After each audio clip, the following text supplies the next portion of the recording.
The word adobo itself actually refers to a method of marinating raw food in a sauce made using garlic, paprika, vinegar, oregano, and salt. Other ingredients used in this version include soy sauce, patties, bay leaves, and black peppercorns. It is typically used as a marinade for chicken or pork, but also vegetables including water spinach and sida. Adobo is distinctly salty and sour, often with notes of sweetness. Bagnet. Simply called chicharon in Ilocos, bagnet is a Filipino dish made with liempo, pork belly, that is seasoned with bay leaves, salt, black pepper, and garlic, then boiled and dried overnight before deep frying. Either eaten as a standalone dish or paired up with some plain white rice, you might also find it in a pinakbet, though it is often eaten as is and dipped in vinegar-based sauces, often bagoong, the popular fermented shrimp paste in many of the other tasty treats we've listed. Again, the important part of mastering this dish is ensuring the pork has been sufficiently dried out overnight after boiling, as otherwise the exterior won't end up nearly as crispy as you'd want it to be. Balot. Often spelled as ballot, this dish is a fertilized bird egg, usually a duck, that contains a still developing embryo, which is then boiled and eaten as it is, directly from the shell. It is a difficult dish to convince newbies to try because often the baby chicken can be clearly and distinctively seen. The ducks have usually been incubated for between 2 and 3 weeks, depending on the culture of the local area, before they are steamed and then eaten. If left to develop for longer periods, more distinct features of the duckling can be picked out, as well as the presence of underdeveloped bones, which are still soft enough to chew. Traditionally, the eggs of a mallard duck are believed to be the best and most important method of enjoying this delicacy, which is a very commonly sold street food across the whole of the Philippines and in other parts of the world. Though you might find it disgusting, it is arguably an excellent source of both protein and calcium that can be picked up relatively cheaply. Many will add chili, vinegar, and salt, or a combination of these, to season their eggs. To eat one correctly, you must sip out the broth that surrounds the embryo, before peeling off the shell and consuming the entire thing, as all of its contents are edible.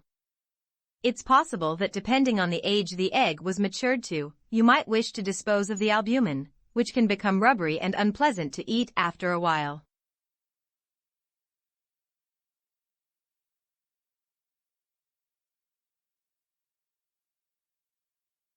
Try not to be too snobby about it after all.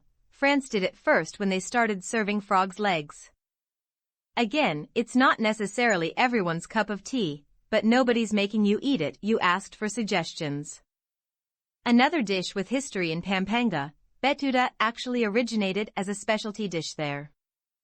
This one also may sound a little strange, but it consists of rice-field frogs being stuffed with minced pork and then deep-fried until crisp and delicious. Other seasonings added to the pork blend include salt, pepper, garlic, and onions. Like camaroo, it's easy to prepare with minimal effort and few ingredients, but tastes great and is also considered a little bit of a delicacy. Chicken Bicol Express has all the flavors you love of the classic Bicolano pork dish, but is quicker to make, healthier, and more budget-friendly. It's creamy, spicy, and delicious with steamed rice.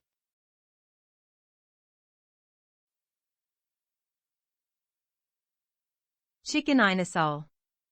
To prepare this, chicken is marinated in coconut vinegar, pepper, calamansi, Philippine lemon/lime, and annatto, a peppery seasoning, then cooked over hot coals whilst being continually rebasted with this tasty sauce.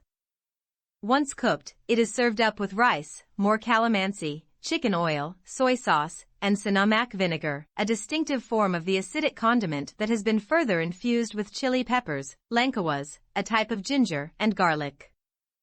Typically just referred to as inasal, you may be pleased to hear that this is a chicken-based dish, popularized in the Visayas, especially Bacolod City, which has a huge street food market devoted to local dishes, including chicken inasal.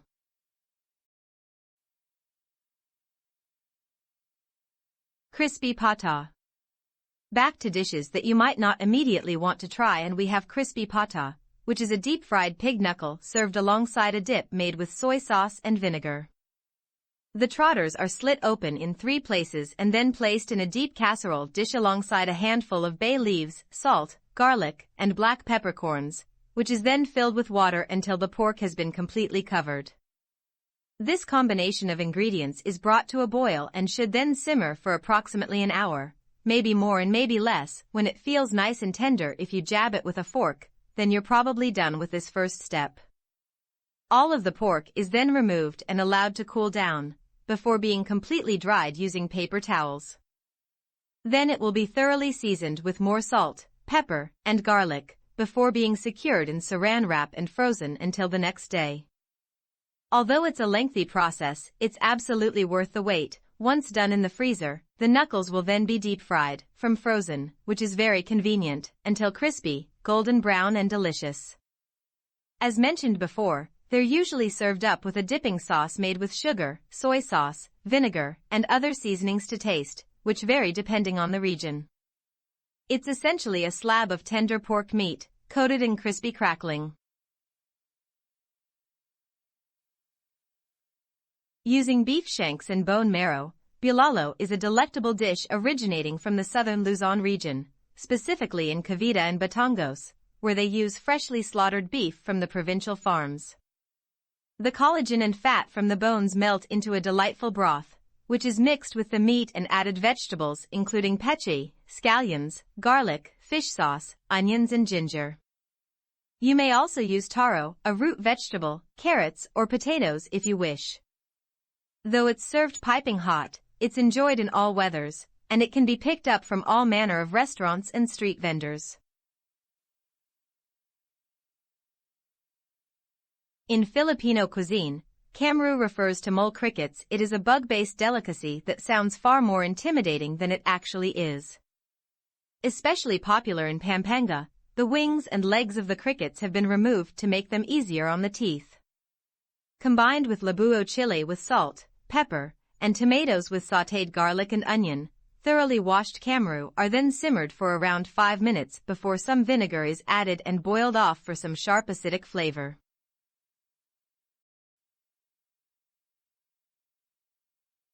Kare-kare. Kare-kare refers to a peanut curry that hails from the Philippines. In fact, the Filipino word for curry itself is kare, whilst saying it twice refers specifically to a combination of curry and curd. You'll usually find it made with oxtail, beef tripe, pork, cow's feet, pig's knuckles, other cuts of pork, and possibly stewed beef, offal, or ox tripe. That said, you might also find kare-kare with seafood like squid, mussels, or prawns, as well as a vegetarian version known as kare-kareng gulay. A veggie-friendly kare-kare might contain Chinese cabbage, daikon, eggplant, green beans, asparagus, or okra, though you can also find meat variations with these veggies added as well. Flavorful and savory, the sauce is derived from roasted peanuts that are ground and combined with peanut butter, garlic and onions, using annatto for color. If you like it thick, you can add some toasted or plain ground rice for a little something extra. The entire roasted pig is Naturally, a celebratory that's meal not the in only many seasoning cultures, present, but also especially added in the are Philippines bagoong, where it is a shrimp national paste, dish. chile, calamansi It juice, can be prepared salt, in and 2 pepper. ways, known as Visayas If you're lechon celebrating and a Luzon Filipino lechon fiesta, respectively, then someone will definitely prepare a have whipped up a Visayan big lechon old by batch of stuffing it with kare-kare. herbs, Traditionally It is- bay leaves, scallions, salt, garlic, black peppercorn, and lemongrass. Using charcoal made from coconut husks, the pig is cooked until crispy and served with salt, vinegar, a Filipino combination of soy sauce, labuyo chili, and calamansi. A Luzon lechon would not be stuffed with herbs. If anything, you might use a little bit of salt and pepper. It is flavored with a lechon sauce instead, a treat made from a mashed liver spread mixed with vinegar, salt, pepper, garlic, onions, and breadcrumbs, then roasted over a wood fire.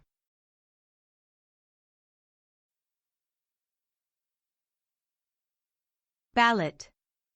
Often spelled as ballot, this dish is a fertilized bird egg, usually a duck, that contains a still developing embryo, which is then boiled and eaten as it is, directly from the shell. It is a difficult dish to convince newbies to try because often the baby chicken can be clearly and distinctively seen. The ducks have usually been incubated for between 2 and 3 weeks, depending on the culture of the local area, before they are steamed and then eaten.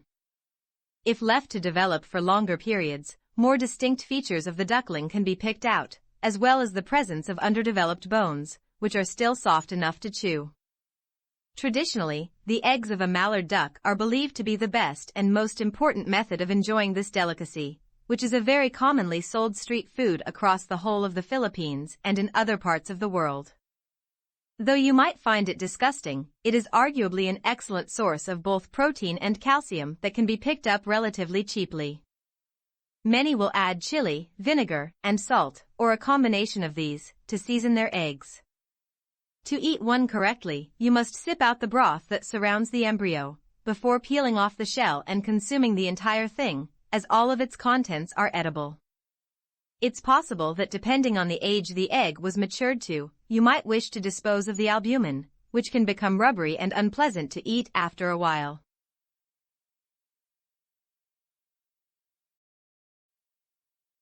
There are hundreds of other pancit dishes to try, all of which feature different meats, vegetables, seasonings, spices, and sauces. Each belongs to a different location or province, so will be popular in a certain area of the Philippines. Pancit palabok, in particular, is often served at birthday celebrations, made using the eponymous rice noodles, which are usually cooked in a golden orange shrimp sauce. They are then topped with a variety of ingredients, including boiled pork, shrimp, crushed chicharon, pork rinds, tinapa, smoked fish, flakes, chopped hard-boiled eggs, garlic, and scallions.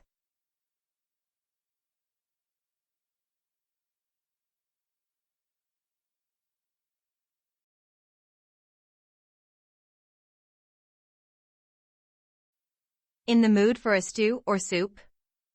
Consider sinigang, an incredibly popular yet sour Filipino dish usually flavored with sampalok, tamarind, though you might utilize lemons, grapefruits, or other sour leaves and fruits to bring this distinctive and important taste.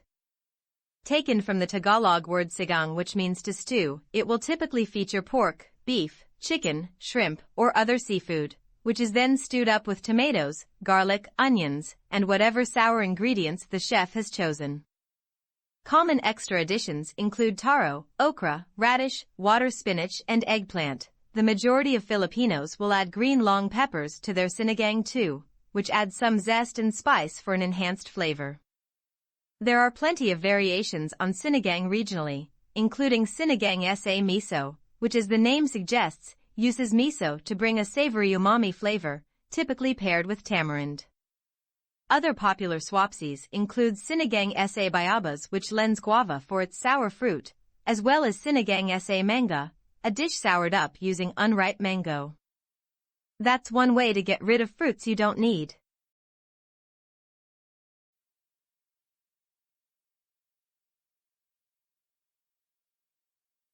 Tapa. The popularity of this dish across the whole of the Philippines means that it is also sold at various fast food restaurants across the nation, as well as appearing on the breakfast menus of various hotel chains there. Generally speaking, in Filipino cuisine, tapa refers to a cured or dried mutton, venison, beef, or horse meat, though you might also find it used with other meat and occasionally fish. It is prepared using especially thin slices of meat, which are cured with salt and spices, typically including soy sauce, calamansi juice, minced garlic, brown sugar, and of course a bit of salt and pepper. Combining tapa of any kind with sinangag, a garlic fried rice, and itlog, fried egg, makes one delightful breakfast meal known as tapsilog. There are many restaurants across the Philippines that serve only tapa, usually called tapsihan, tapahan, or tapsilyagan, though the latter are slang terms.